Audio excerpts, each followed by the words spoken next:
Hey everybody, it's Dr. NC here, and we're going to do lesson 8.4, the economy since 1945. This is part 1. So we have two objectives here. Objective D is to explain the causes of economic growth in the years after World War II. That's what we're going to be tackling today. Objective E is part 2 of this lesson. So let's take a look at the economy of the 1950s. And after World War II, the United States economy underwent significant economic growth. It was one of the greatest periods of economic growth in the U.S. And if you think about it, it makes sense because we had the Great Depression, where the economy crashed, World War II, where everything was focused on making goods for the war. Now come the 50s, people have money. They want stuff. So manufacturing of consumer goods in the U.S. explodes both at home and abroad. So there's some reasons for that. One, there was a development of a new private sector. Private sector means privately owned businesses. So the business world changed. We saw a transition from blue-collar jobs, which are working-class manual labor jobs, jobs that you are trained for, to white-collar jobs, which are jobs that require a professional degree. I often think blue-collar jobs, my dad drove a truck for a lumber company. That's blue-collar. White-collar jobs are, my mom was a bank teller. She worked inside with air conditioning. That's kind of my thinking on the difference between blue and white collar jobs. You work in an office, generally white collar. And so America began the transition from a majority of blue collar workers to a majority of white collar jobs. And new fields opened up, especially in two areas. One is in chemicals. And chemical fields with the invention of plastic was revolutionary. And just reach out and touch plastic anywhere where you are right now. It's part of everything.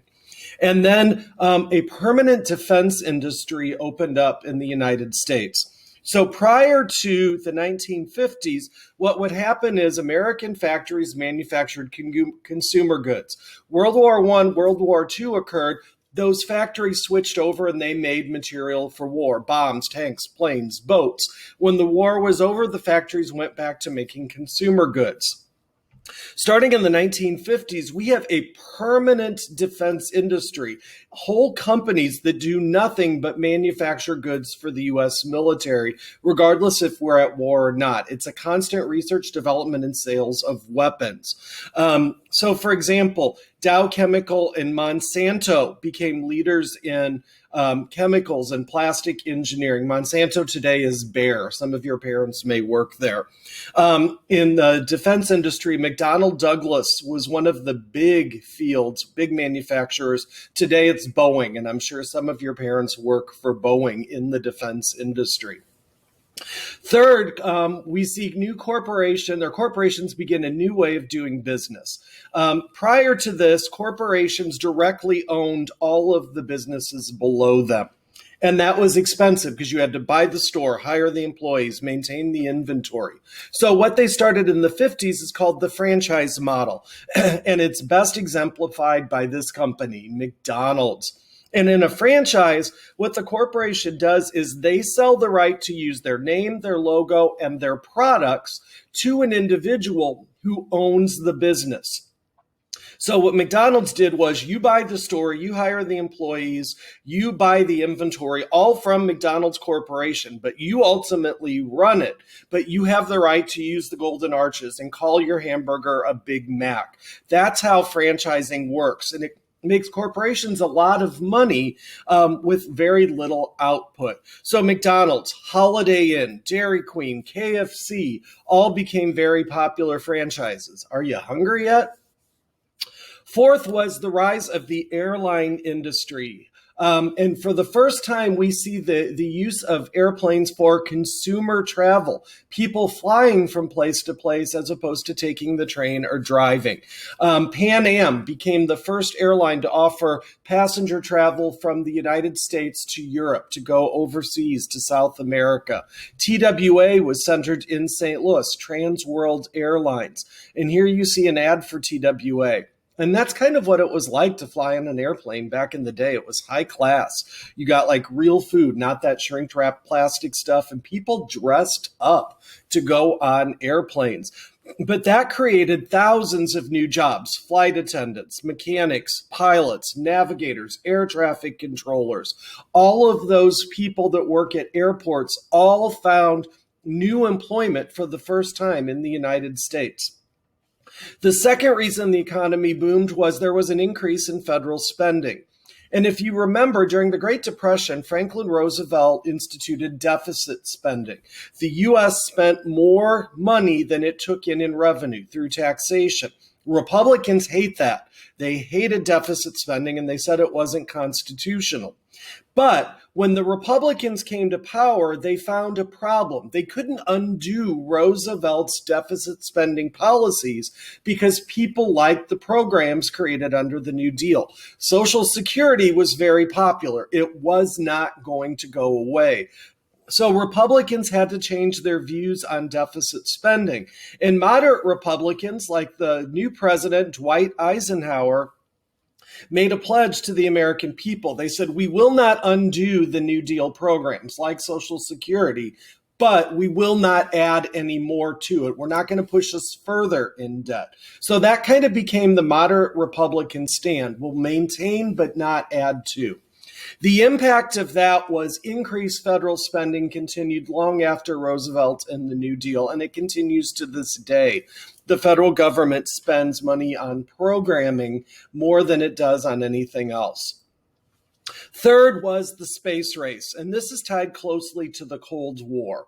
And the space race starts in 1957 with Sputnik. And this is Sputnik. It's a metal ball with some antennas attached to it about the size of a basketball, but it was launched by the Soviet Union. It was sent up into space and became the first artificial satellite around the Earth. And all Sputnik did was beep. You could pick it up if you had a radio. You could hear the frequency when it passed overhead.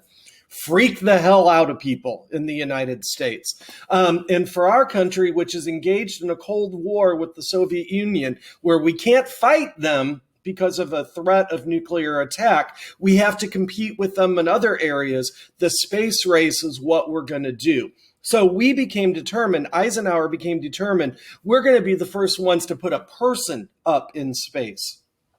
And to do that, he created NASA, the National Aeronautics Space Administration. And their goal was to get a man into space. They were gender specific. Women were not considered for that.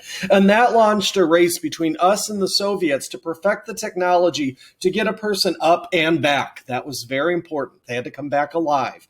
Up is easy. Back is harder. And that launched the space race. The Soviets won that. Yuri Gagarin became the first Soviet cosmonaut into space. Then the U.S. did John Glenn, and he became the first person to go around the world, and it continued. In the 1960s, President Kennedy reframed it as the race to the moon. We are going to be the first country to put a man on the moon. Now, is there a reason we need a man on the moon? No. But it will be something that we can do that the Soviets couldn't, and it'll prove our way of life is superior. Our technology, our education is superior to their system. It's a counterpoint. And that happens in the 1970s when Neil Armstrong becomes the first man to the moon. We do beat the Soviets there. Impact, again, creations of hundreds of thousands of jobs, not just at NASA as like astronauts or mission control, but all of the companies making the tech for the rockets and the science and the computers that go into putting human beings into space. Fourth, was the GI Bill of Rights. So let's start with a definition of a GI is general issue in military terms. That's that drab army olive green uniform everybody gets when they join. It's a term that refers to soldiers. And we learned a lesson after World War I when it comes to our veterans. After World War I, veterans came home. We said, thank you for your service. Let them go with the promise of a bonus down the road. When the Great Depression hit, you remember those veterans marched on D.C. and caused a crisis in the United States. So this time Congress said, let's take care of our veterans after the war. Let's help them readjust and help our economy grow at the same time. So they passed the GI Bill of Rights, which is federal aid to people who perform in military service. And it comes in two forms. And some of you might be considering the military for these. One is higher education, which means college and university degrees. Prior to the GI Bill of Rights, college was an exclusive enclave of the very wealthy. Only the wealthiest people went to college. Working class people didn't, and certainly middle class people, for the most part, did not go to college. It was too expensive.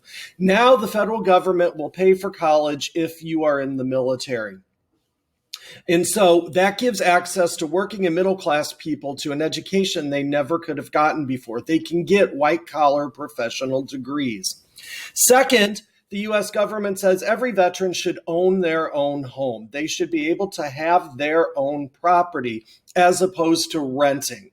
And so the government offers aid for home mortgages. And still today, veterans can get low interest loans from the U.S. government to purchase a home. So that, again, was something that was reserved only for the wealthy. And now it's available to working and middle class people for their military service. This is a game changer for the United States. All of you that are stressed or worried or thinking about college as your future would not have been doing that prior to the 1950s, because chances are your parents didn't go to college if they were alive before the 50s. Only the super rich did that. Now college became something that was a goal for working and middle class families, as did home ownership. It shifted the whole focus of the U.S. and made higher education available to everyone. Finally was the creation of the federal interstate highway system. That's those roads that have the blue, red, and white shield. You're familiar. Here's Highway 64. Most of you have driven on it into St. Louis. Interstates cross state lines. And this was the brainchild of President Eisenhower, who, when he was in the military, found that it took a week to drive across the United States. Because there was no direct routes. It was all back roads like 15, which runs by the shrine. And you had to connect one to another, and it was just a long time. Eisenhower said we needed an interconnected road system in case of nuclear attack so our military can respond and cross the country in 24 hours. That's how he pitched the interstate highway system to Congress, and they agreed. Construction of the interstate highway system was the single largest public works project in the history of the United States. Federal government hired more employees. They put them to work constructing a single thing more than ever in the New Deal. And it was a Republican president that did this. The impact was phenomenal. It changed the United States. Travel and tourism became a thing in the U.S. because now you take your car and you can drive to anywhere in the country. But it also changed the transportation of goods. No longer did you have to ship goods on railroads, which are attached to tracks and can only go where those tracks go. Now tractor trailers can move goods on the interstates. So between the interstate highway system and airlines, this is pretty much the downfall of the railroad's monopoly on economic power. Another change that occurred in the 50s that was outside of government spending but caused an economic boom is a baby boom. And the baby boom was the period from 1946 to 62 where the veterans came home and they were randy and they wanted to have themselves some babies. 76 million Americans were born in this period. It's the single largest growth population spurt in the United States. Shouldn't say growth spurt. That created a whole economic culture of diapers and bottles and formula and cutesy baby clothes. Everybody's got to update because kids grow out of that crap left and right. And you want your baby to be the cutest baby, right? But as those baby boomers grew older, they became teenagers, which is a term that's introduced for the very first time in the 50s, because you're not a child, but you're not going to go to work like you would have in the 30s, 20s, and before. So you're a teen age. You're between the two. And those teenagers bought Elvis Presley records and blue jeans, and they had their own taste and spent their own money. Finally, there were some technological developments. The first was the advent of television. Here you see a family watching their giant TV. Giant back then was different than giant now. That screen's about 8 inches across.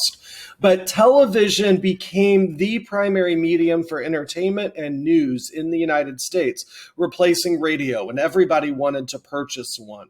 And that led to the phenomenon of what's known as keeping up with the Joneses. The Joneses are your fictional neighbors. So if the Joneses get a TV, then you've got to get a TV to be as cool as they are. If they get a 57 Chevy, you want to get a 58 Chevy. If they get a new dishwasher in their kitchen, you've got to get a dishwasher and a washing machine in your house. So it was this competition between white middle-class families to have the latest and greatest of technology, of home appliances, kind of like you guys are with the phones. You want the newest, best phone when it comes out. The problem was, of course, you have to buy those things on credit. So what we introduce is credit cards, little plastic cards that allow you to purchase anything on credit at your heart's content. And of course, we'll see there are some problems that are going to develop from that. If you have questions about the economy of the 50s, please email your teacher. And as always, have a great day.